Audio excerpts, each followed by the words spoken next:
গাছই আমার জীবন রে ভাই, গাছই আমার প্রাণ। এজন্যই সালে ভাই গাছে উঠে বসে বসে গাছের জাত পরিবর্তন করতেছে। সহযোগী হিসেবে আছেন আমাদের সাথে সদর রংপুর থেকে মুকুল ভাই। এই দেখেন আমরা এটার ডগাটা কেটে দিলাম। এবার যে সায়ানটা একটু দেখেন একটু, এই যে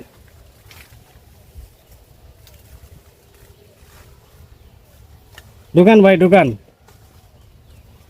এই যে দেখেন। তো মুকুল ভাই, আপনার দৃষ্টিতে এই গাছের যে জাতটা পরিবর্তন করলাম তাই কাটিমুন দিয়া কেমন লাগতেছে, কেমন হবে মনে করেন? খুবই ভালো হবে। এবং যে প্ল্যানটা আপনারা নিছেন, হ্যাঁ এটা খুব উদ্যোক্তা প্ল্যান, হ্যাঁ, এবং খুব সঠিক প্ল্যান।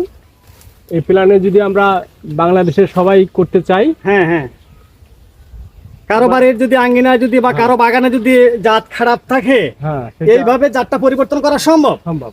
আচ্ছা, আরেকটা কথা আপনার কাছ থেকে জানতে চাইবো। আপনার সাথে কথা বলে আমি যেটা শুনতে পাইছিলাম যে 30 বছরের কাজের অভিজ্ঞতা। হ্যাঁ, আচ্ছা, কেউ যদি কোনো বাগানে আপনাকে ডাকে তাহলে কি আপনি যাবেন? ইনশাল্লাহ যাবেন ইনশাল্লাহ। যাবো। হ্যাঁ। মুকুল ভাইয়ের ফোন নাম্বারটা আমরা পিন কমেন্টে দিয়ে রাখবো। যারা বেশি বেশি করে গ্রাফটিং করাতে চান যোগাযোগ করলে আমার ভাই হয়তো আপনাদেরকে করে দিবে।